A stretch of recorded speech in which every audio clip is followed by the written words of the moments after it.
Rumah nenek pejuang kemerdekaan dirusak, respon wali kota mengejutkan. Beredar video seorang remaja putri yang berjuang mencari keadilan untuk nenek pejuang kemerdekaan Republik Indonesia. Momen remaja putri mencari keadilan untuk neneknya itu terekam kamera dan viral di media sosial. Rupanya, remaja putri itu merupakan cicit dari nenek yang dikabarkan merupakan pejuang kemerdekaan Republik Indonesia.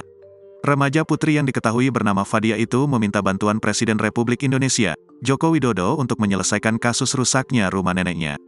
Video tersebut menyampaikan pesan terkait kondisi rumah seorang nenek bernama Hafsah yang rusak akibat adanya aktivitas pengangkutan kayu.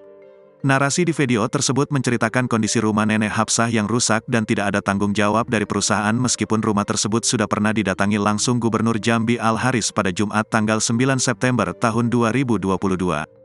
Di video tersebut juga menyayangkan tindakan Wali Kota Jambi Syarif Fasya yang mengizinkan aktivitas pengangkutan kayu di daerah tersebut yang melebihi kapasitas jalan selain merusak rumah juga merusak ekosistem hutan.